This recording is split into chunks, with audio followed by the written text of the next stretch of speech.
When it comes to Love is Blind, like you've already rehashed all the stuff that happened on screen, but I'm very interested in the like digital machinations. Like to start, when you realized you were going to be on the show, I guess one of your first moves was to go back and scrub your social media accounts. Yeah, that's something that's not just advised but insisted on.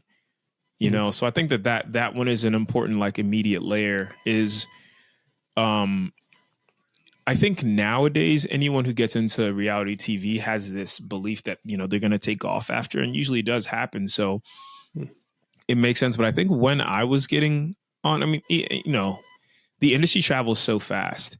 When I was about to get on Love Is Blind, it was more of like an insisted point of like, go out and check your social media because something could happen. I think people do it by default nowadays, but 3 years ago or so when I was casting, it was like, okay, I guess people could look into my past. Like I'll go check it. And our casting crew and the people who are doing the due diligence definitely make you go check out that stuff. So I would say from this point on, and actually even from 3 years and on, like no matter what you're doing, you're going to have a heavy level of advisory to tell you to go scrub everything from your past, just because I mean it's an interesting era that we're in like culture and society, so it's just smart to go back. Yeah, that makes sense. So then when you go into the pods, you don't have access to your phone at all, right? And you're going through this life-altering experience. You're not communicating with the outside world. You come out with a fiance. Were you like having any sort of like social media withdrawals? Did you get the shakes at all? No. So the cool thing about Love Is Blind is you really do get, you realize how focused you could be on certain things when you don't have distractions, and so when the phones are taken away at first, you have withdrawals for like the first day because like you're sitting there and something cool's happening and you're like, oh, I want to text somebody, and then once you settle in and spend some time with the guys who are on your side, you're like, okay, cool. Nobody here has their phone.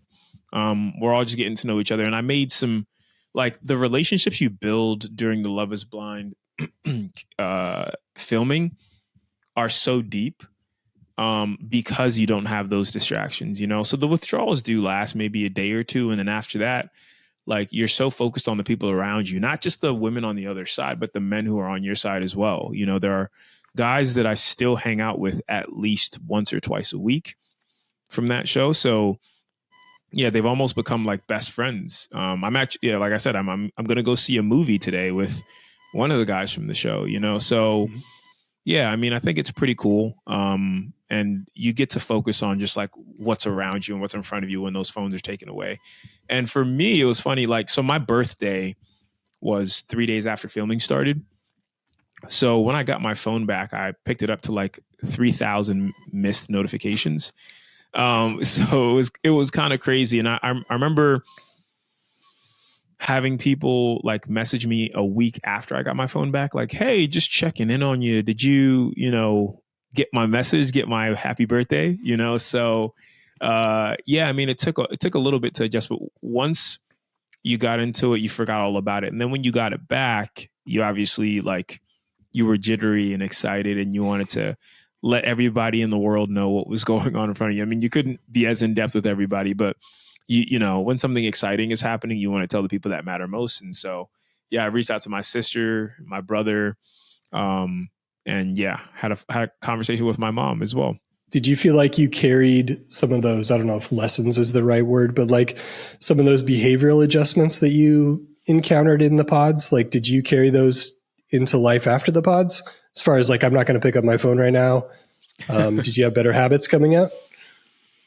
I wish I did. I wish I did. I think as human beings, we're so, we have a significant amount of recency bias in the way that we do things. We kind of follow the track of what is most recent and familiar for us. So, when I initially didn't have my phone, I probably could have been really comfortable without it. But nowadays, not just the fact that I use my phone and have it on me all the time, but I also I make money through my phone as well, right? Mm-hmm. Like it's really, my social presence is really important. And so I do wish that there's a point. I think, like I say this to everyone, I think in like 5 to 10 years, even though influencer marketing will be the biggest that it's ever been, if I have the capacity to, I'd love to cut it down significantly in terms of my exposure and my use.